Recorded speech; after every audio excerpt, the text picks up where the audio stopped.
Thank you, Kimberly, dear Kimberly. I really appreciate that and am so happy to be part of this inaugural conference with all of us Steminists. The word I'm glad for the discussion that has happened at the beginning of this call and I'm happy to see Sanjay and the others joining us because I think it is a word that encompasses all of us, just like what the movement behind this is about encompassing all of us, making us all welcome into whatever, field we're interested in, into whatever like education we want to pursue, line of work, all of that. It's about really wrapping our arms around everyone and pulling, a much broader community into the fold. So thank you.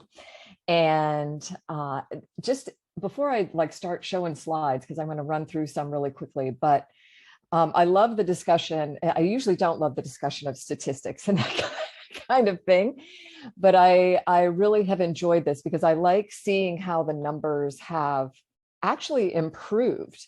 The 25% that in the workforce thing, that really makes me happy because I think it's actually improved, which is what we want to see happening. And I'm a person who the welcoming part of this is what I think is really, really significant. Women, men, everywhere, all flavors of humans knowing they're welcome into this space, into this STEM community. So what the number is, what the actual oh my gosh, if we don't get to 50-50, we haven't done our job. I don't know if that's true. I just like knowing that things are improving, that forums like this, I really believe are making that happen, engaging in a community like this. And it makes me happy to see that in pockets. Sanjay, I love the numbers you threw out about, in your own company and the Audi group, how that has changed and is continuing to change. I know in human spaceflight, I can't speak for spaceflight across the board, but in human spaceflight, that same kind of transformation has happened too. Maybe not as fast as we want it. And I don't know what the secret sauce is, but it has happened. Because if you think 50 years ago to Apollo, there were looking at the control centers, there were no women in mission control, right? There was one woman, Poppy Northcutt, in the back room. There was one woman in the Launch Control Center in Florida, Joanne Morgan. And now when you look at those facilities, those operations, they are both run by really incredible women.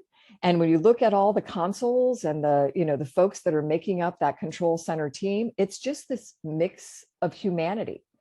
And I think that's just such a great representation of how the change is happening and why it's important that we're doing what we're doing today, that we are present for other young women and and people across the board to see the kind of improvement and the results from that, the value of it as well. So I'm going to stop rambling on that, and I'm going to see if I can share my screen, Kimberly, here. Let's see. This is always the most difficult thing for me. I know this is okay. Let's see. There you go. And as we're doing that, I'll say too, these numbers, it's interesting. The astronaut office too, as an example, that worked, didn't it? Yeah. Okay, cool. And so, but the astronaut office is NASA, at least, is an interesting example too. When I started, oh my gosh, that was over 20 years ago, in the astronaut office, there was roughly 20% women in the office. And so we're looking at that now, right, across the board in terms of the space, the space workforce. Now in the NASA astronaut office, there's about 45 active astronauts and roughly 40% are women. Now, if we can see that same transformation in the industry as a whole, oh my gosh, I think we've done our job. And I think people will know they're welcome, and we'll be continuing to see the value of this diversity. And that I think will just spread to all other, areas of diversity that we want to consider. So Now I'm going to run really fast through these slides because I'm a rambler and I'm going to try to keep it short. But Take I want your time, Nicole. Take your time. I Well, love hearing you talk. So. Oh my gosh. Well, I wanted I wanted to share a little bit about my my journey to to not just flying to space and being an astronaut, but the path afterwards and how we enable ourselves through the things that we have the opportunity to do, and then some of the lessons that I learned along the way, and you'll notice that most of them are pretty simple, because that's how I tend to think about things, is how can we look at it in the most basic sense. And so I will start and end my conversation today with these same words to you. And that is, having the opportunity to fly in space, to work in the space industry. There's a lot of it is complex to lift humans off of the planet safely, to live and work even for a short time in space, and then to get home safely again. And the complexity continues, the science, the way we build the station, the international relationships that have gone into that. And yet for me, it really comes down in the end to the simple lessons that come from it. And I'll just tell you, you knew them when you were in kindergarten, and yet we somehow don't keep them with us. And I'll ask you to keep them with you from now on. We live on a planet. We are all Earthlings. And the only border that matters is that thin blue line of atmosphere that blankets and protects us all. And following on to some of the words that Kimberly was already saying about co-creating our future, I really and truly believe that we have the power, by behaving like crewmates and not passengers, to create a future for all life on Earth that's as beautiful as it looks from space. So you will hear that again. And so I'm leading in with that, and then I'm going to tell you, what was it like to be in space? Okay, so this one picture, I get asked a lot, what was it like to be in space? And I'll remind us all too, we're all in space. It's just, kind of cool to lift off the planet and see that from a whole new perspective.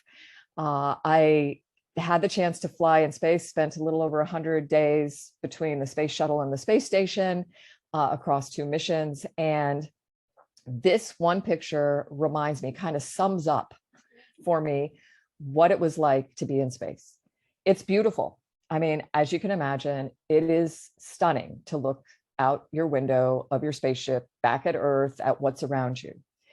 But I also love that there's this kind of contradiction in this picture. You look at it, and that little silhouetted picture of Atlantis, that's the space shuttle Atlantis there.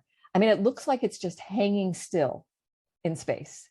And yet I know we are anything but still. We are traveling at about 17,500 miles an hour, which is about 5 miles a second, which means we orbit the planet about every 90 minutes, and about every 45 minutes or so, we get one of these stunning sunrises or sunsets out the window.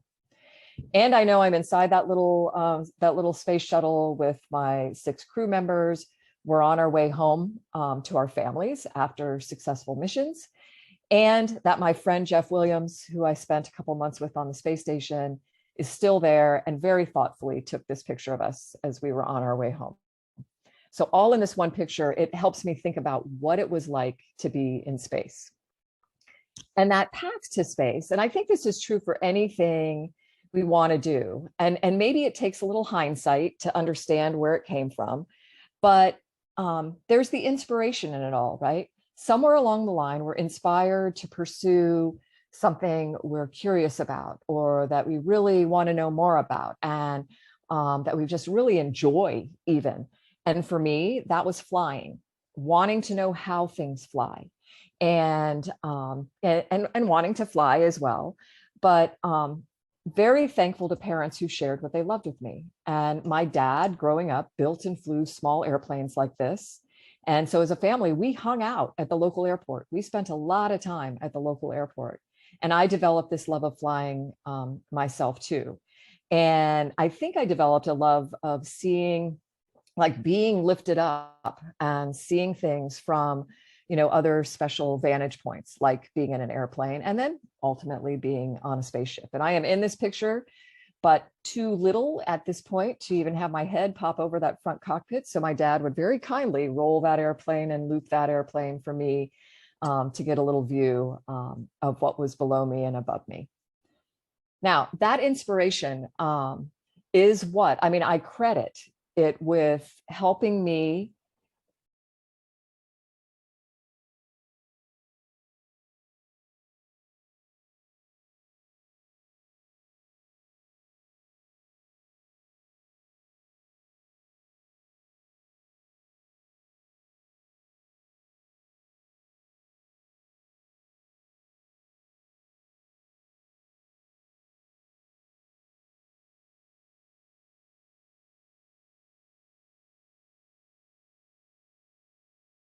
job,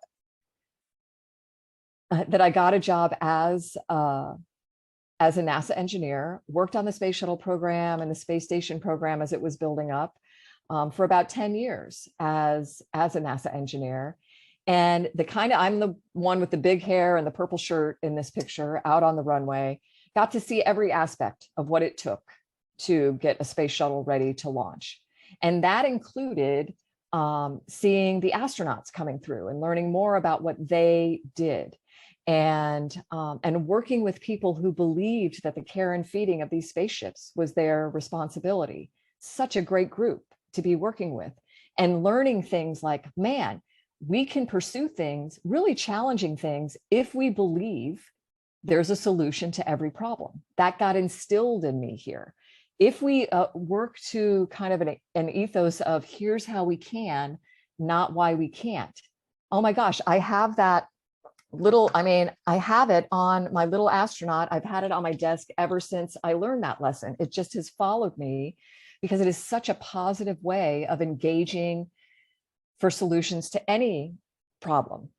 And so while I was there, like I said, watching us get these spaceships ready for astronauts to fly, I had the opportunity to see, like, man, this whole astronaut thing, something I'd never really considered before. I watched the moon landing. Wow, that's cool. Always thought along the way, astronaut was one of those things, that's something that, other special people get to do. Why would they ever pick me?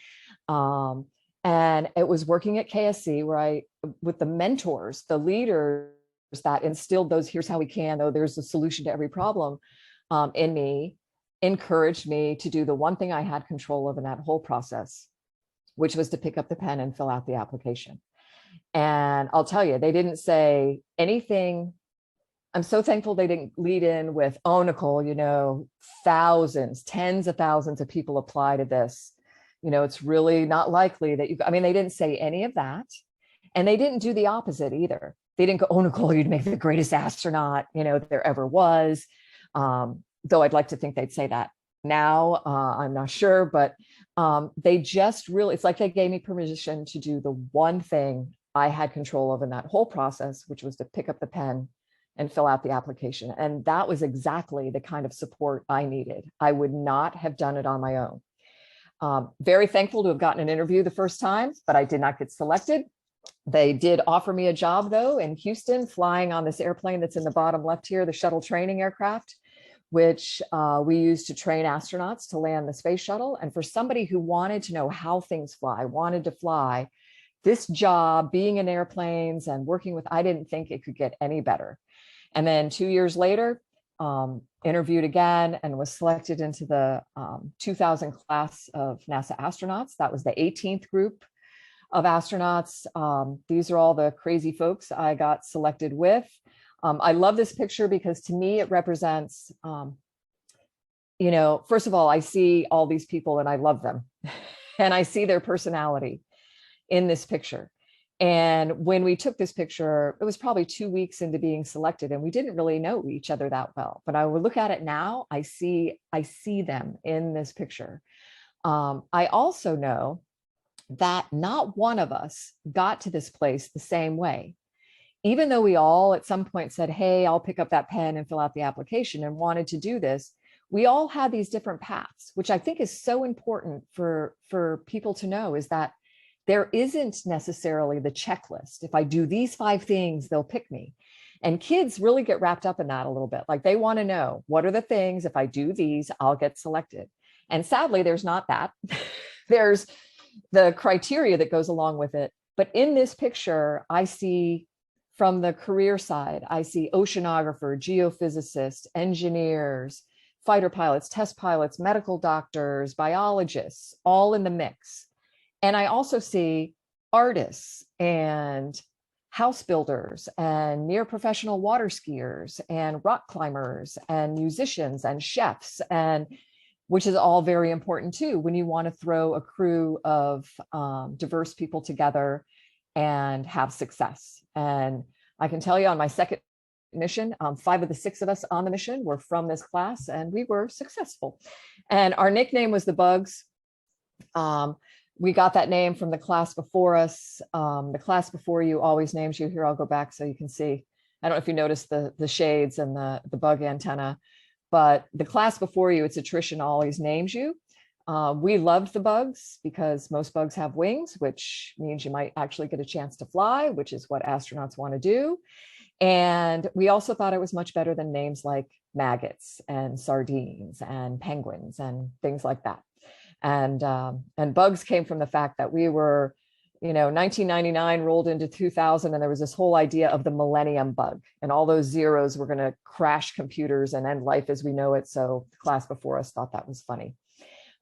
That inspiration that we get along the way, I think we're obligated to share it. I think it's one of the main points of what Space4Girls is about, what this conference is about, is that we need to be present. We need to be out there showing people what we've done and how some of those things that seem impossible are not, and make it, raise that awareness for as many people as we can around us. My husband and I tried to make that happen for our son, and still do. Whether he likes what we like or not is not so important. I think it's important that he discover what he does enjoy, and discovering what you don't enjoy, I think, is equally as important. So we tried, while I was training, to bring him out, to make him feel like part of the crew, engaged, and anything that I could, especially the stuff where you look like an astronaut while you're doing it. And I think that paid off later when I was flying in space. So he knew what I was doing, he knew the people I was working with, and he felt like he was part of it as well. Now, we do some pretty incredible things to prepare to go to space. And a lot of it is like going back to school. A lot of it, for the most part, is about working together as an effective team, being able to acknowledge and recognize and accept that you have weaknesses, as well as all those strengths you think you have, and how you bring that to bear. And one of the most incredible ways that we do that is through what we call expeditionary training. And that's out in the Utah Canyonlands, or winter and water survival, and things that get you in pretty extreme conditions, to where you can psych all that stuff out about yourself and how you're going to work as a team. And the absolute best of that was getting to go live and work for 18 days underwater on the Aquarius undersea habitat. As astronauts, we joke that we get to go live and work in inner space to learn how to live and work in outer space. And there is no better analog to flying in space than living underwater like this, because you are in an extreme environment. There's no minivan down the road. There's no helicopter that can fly in and get you. You can't just open the hatch and walk out and, go home. If something happens there at 60 feet underwater, you have to deal with it at 60 feet underwater. And that's a very different psyche to a lot of the other training that we do. Absolutely puts you in the best place to understand how you would behave inside of a spaceship with the deadly vacuum of space surrounding you. Highly recommend it. Equally as much as I do space, I recommend this undersea experience. Now, where I got to go both times, I flew on the space shuttle to and from space, but my missions were both on the International Space Station. Absolute masterpiece in space. Beautiful work of art that's been, I would say, that's been created and built and orbiting our planet at 16 times a day for over 20 years now, with a crew, a single crew that represents over 15 countries, peacefully, somehow peacefully and successfully working to this mission of off the earth for the earth, where everything that we do there is ultimately about improving life on earth. That's a pretty incredible thing to be a part of. The station itself, oh my gosh, best example of living off the grid, I think, that you can find. And there's just so much about this mechanical life support system that we've built in space to mimic as best we can what Earth does for us naturally, right? And this whole idea of living like crew becomes just beautifully apparent. Like every morning we get up on that space station and we check how much CO2 we have in our atmosphere. We check how much clean drinking water we have. We check on the integrity of our thin metal hull. And we check on the health and well-being of all of our crewmates. And we know that we need to do that because if we don't, we're not going to survive. We certainly won't thrive there. We won't do any science there. And so we know that is like at the very basic level of what we have to do to survive in that place. And I would argue that it is the most perfect example for how we need to be living like crewmates down here on Spaceship Earth. We could just pull that all back to Earth and apply it. And I realize we're talking, 6, 7 people on a space station as in comparison to 8 billion on a planet. But at that, it's like the math thing. It's orders of magnitude that we just need to figure out how we apply it. Again, I think this, Space4Girls, Steminist, what, the AD group is doing with the Education Foundation, all of those kinds of things are teaching us how to behave better like crewmates and not passengers. This is the crew I got to spend my 3 months with on the International Space Station. You'll notice there's 9 people here instead of the normal 6. 3 had come up before 3 went home. I love this picture because I think it represents the best in a crew, the kind of people you want to work with. It might not be the most diverse.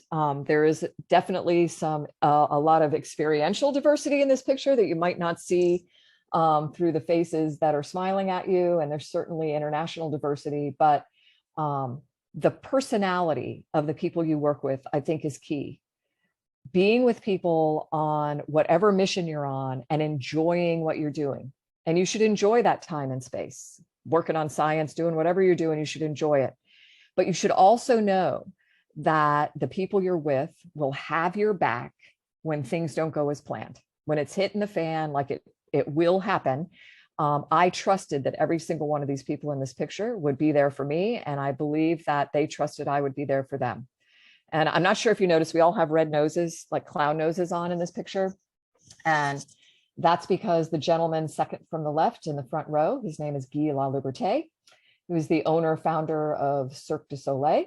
And at the time had a spare, I don't know, 40, $50 billion, or not billion. Oh my gosh, I'm like Austin powering it. $1 million to be able to ride, spend some time on the space station. I think it was about 10 days. I have to believe, I know that he had a personal desire to do that. But what was so really compelling and interesting to me is that he really wanted to make this mission more about the foundation that he has, this water foundation called One Drop, where it's all about educating people about access to clean drinking water, where that does not exist in a lot of places around the world, and then working to provide that for people around the world. And it was so much fun to have him there. He considers himself a clown. That's why we've got those red noses on. We go to this place in space because, and the scientists love it. We love it because we can float and fly and move in all these different ways and live like that. So different, but scientists love it because we can take gravity out of the equation and we can look at things in a way that we just can't down here on Earth, which then allows us to learn about the way fuels burn and how we can make those pollute less and work better for us. We learn about our bodies in a way that we can't down here in 1G. We learn about the way protein crystals can grow and how we can manufacture and build those in this 3-dimensional, like more perfect form to do things like solve the problem with different kinds of diseases down here on Earth. All of these things that happen because we can take that one factor out of the equation and look at things differently. And it's all, I mean, being in space, it really is, it's like all about perspective. It's this, you know, looking back at Earth, it's this view of ourselves, it's the science, all of it, looking at it in a different way and opening up new ideas for us. Certainly the opportunity to go out and do a spacewalk, that was a whole new perspective. I can tell you, being out there in your own little spaceship. But I show this picture more to remind myself of why my mom was afraid while I was in space. And she looks at this picture and she's like, oh my gosh, you know, why? You know, she sees all the black behind me. And throughout that spacewalk was like really afraid. And in her mind, NASA should have a 2 hands on the space station rule. All times there should be 2 hands on the space station. And yet I know I'm tethered and working just fine. We are observers on the space station. We have all kinds of scientific instruments that are observing our planet, helping us measure the vital signs of Earth in a way that we just can't do otherwise, which provides us with the data that we need to solve our most challenging planetary challenges. And by, again, believing there is a solution and collecting that information that we need, we can apply that and really make life on Earth better for everyone. But we as the astronauts, as the humans, are appreciating that opportunity to observe as well. When we have free times, we are in front of the window. If you weren't a photographer before you got to space, you become one. You want to capture not just what you're seeing, but in a way that to try and capture how you were feeling, what you were experiencing there, and be able to share it. I grew up in Florida. I'm in Florida right now. I wanted to see Florida from space. I considered Florida my home. And so anytime I knew Florida was out the window, I wanted to get there and take a picture of it. And it was interesting to me how very quickly, though, looking out the window and seeing Florida kind of morphed a little bit from, oh my gosh, I'm looking at Florida, that's my home, to, wow, there's Florida on a planet that's my home. That reality check of, wow, we live on a planet in space. Pretty cool to think about that. And very compelling when you think of all the aspects of it, like the interconnectivity of everything. If you haven't heard about Frank White and the overview effect, I mean, a man who hasn't yet been to space, but somehow in his own mind imagined and shared with us what he thought astronauts, what people would feel as they experienced Earth from space. And he is so right. And I cannot wait for him to get to space and experience it himself. Though, as I think most astronauts will argue, when you get back to Earth, you realize, man, I don't need to go to space to appreciate that, but I highly recommend it anyway, if you can get there and do it. I found that looking out the window evolved in the way I looked and took pictures. This is a picture, was my very favorite that I took from space. It's of a little chain of islands on the northern coast of Venezuela called Las Rocas. And I remember looking out the window and thinking, man, it looks like somebody has reached down with a ginormous paintbrush and painted a wave on the ocean. Now, I was zoomed way in on this, probably 1,000mm lens, but that one image became inspiration for me in space to paint while I was in space, that whole putting the human in human spaceflight, things like painting, playing music, writing poetry. You know, astronauts have been doing that since the very beginning of humans in human spaceflight. And I think we're going to continue to do that as we move forward and as we move farther off of our planet. I think it'll become more important for us to do that as well, especially when we get to the point where we're traveling and we don't see Earth out the window as Earth anymore. But this whole artistic side of things, experiencing that in space became a really important part of the mission I have now, which is through this organization called the Space4Art Foundation, where our motto is that we are uniting a planetary community of children through the awe and wonder of space exploration and the healing power of art. So, oh my gosh, let me turn that thing off. Let's get that off there. That is bringing kids together from around the world, hospitals, refugee centers, orphanages, going through what you hope is the worst thing they'll ever have to deal with. And through the inspiration of space and the creativity, they get to see their artwork come together in these beautiful art spacesuits. The spacesuit company, ILC Dover, has helped us quilt these together since the very beginning. And a couple of them have actually gotten to fly to space. We've gotten to share that with the kids through mission control and piping it into the hospitals. Just for me, discovering my next mission in life. And as I said in the beginning, I think these things we do along the way, hopefully they build on themselves and they help us do maybe even more important things as we apply them in new and different ways. All right, let's see if I can make it go to the next one.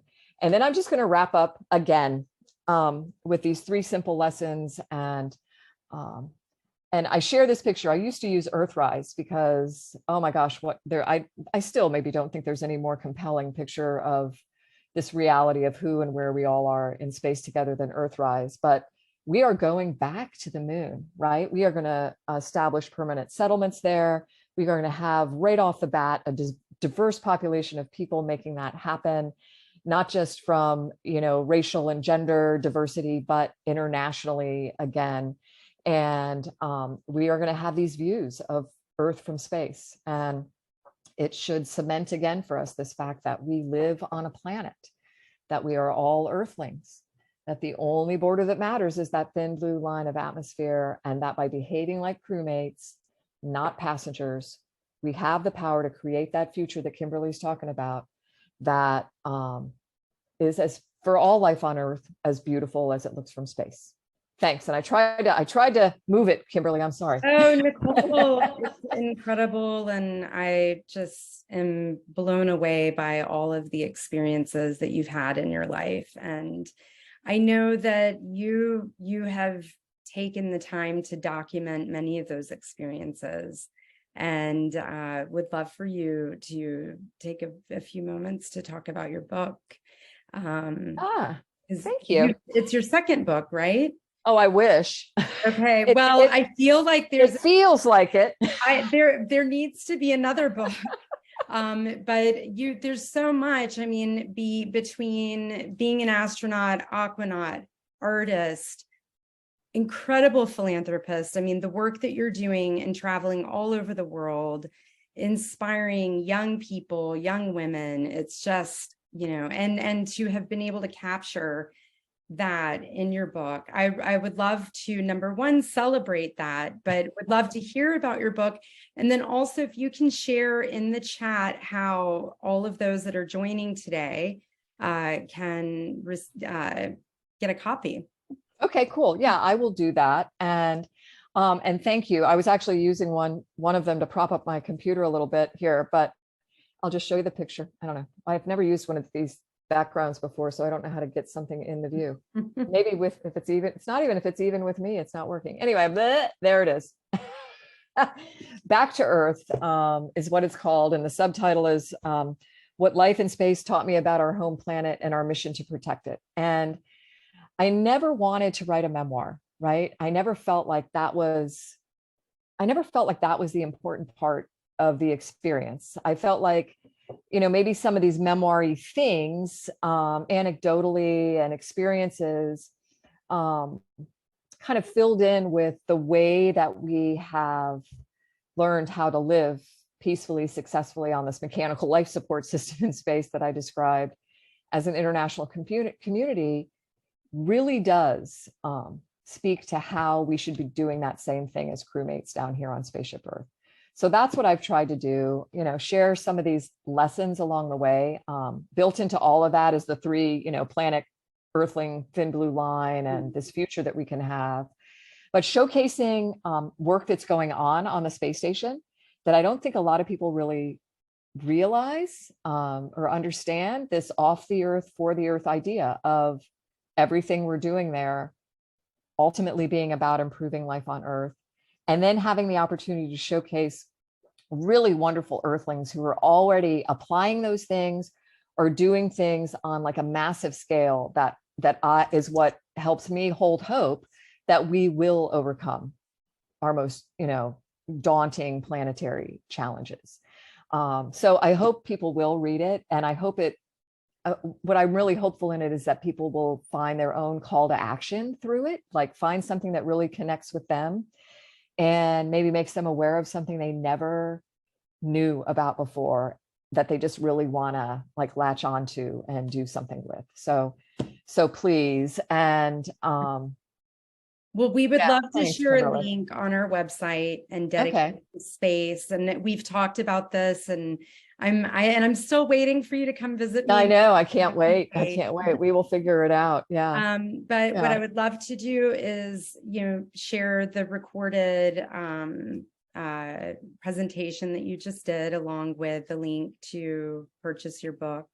Okay. And let's keep raising awareness. Yeah. Empowering. And but thank you so much, Nicole. I know you're super busy and traveling. Everybody is. And Kimberly, you know what? I am so thankful to you for including me, and for, the work that I know everyone on this call is doing as well, and coming together this way. And my friend Christina Korp, and we are on this mission. I mean, and she came up with this really wonderful term. We always were like, we're partners in what? Not crime. We're not partners. This idea of being partners in purpose. Yeah. And I think that is what I love it. I think that's what's happening here. We're all finding our ways to partner with purpose.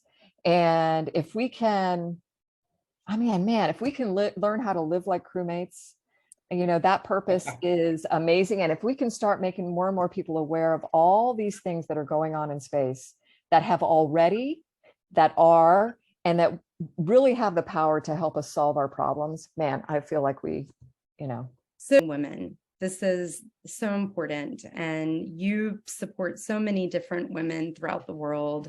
And, the work that you and Christina are doing, and support each other's visions, dreams, and ignite that curiosity in these young girls like you do, Nicole. And I'm just so grateful and appreciative for you to take the time to be my here. pleasure. My pleasure, Kimberly. In regards to Nicole, her presentation and book, please feel free to use the chat.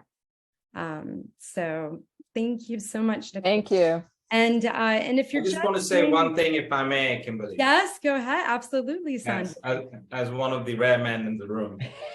Thank you for still being here. We haven't heard you off. Well, I think it's inspiring, Nicole, what you just took us through. I mean, you're one of just 565 people that have been to the outer edge of space. That makes it one in the entire state of Pennsylvania, right? 1 in 13 million people on the planet. And I just think it's so fantastic that you're able to share this with us, because Kimberly, I think one of the things we need to try and do is to get Nicole to India. And look for women. Nicole, do you want to go to India? Especially tier 2, tier 3 towns and villages of India. I mean, there's some fantastic women I've come across when we were setting up Ed for All, when I met about 2,500 women in villages and small towns of India. And just the sheer ambition and aspiration they have is fabulous. And for them to hear from Nicole, I think to say, well, actually, as a woman, they can aspire to go to space, right? Would be such a fantastic example for us to showcase. I mean, I'm energized. I wish I could go to space now. Well, and I love what you just said there too, Sanjay, is interesting to me, because I think something we all need to learn earlier than later along the way is, like, the rocket ship doesn't care if you're a boy or girl, right? And that's the kind of thing, we do these things to ourselves, as human beings. We tend to, put up these dividers, or, assume somebody's not going to be as good at something or something else. And in the end, what it comes down to is the rocket ship doesn't care if you're a boy or girl. And the more, especially young women, that can understand that, and boys too, I think, realizing that, wow, I shouldn't be putting up this, or have this idea that my female friends aren't going to be as good at this as me, when the rocket ship doesn't care. Yeah. And I love the Ed for, all of these things. I love these groups, these names, like the Ed for, the Space for, and, and I think about our Space for one, here we've got Space for Girls, Space for Art, Space for a Better World, all of these things. It's like, there's a lot more in that underlying, significance in that space for, and the word space, than just outer space. And I think it's a really good way to get it out there. Love the all at the end of Ed there. Yeah.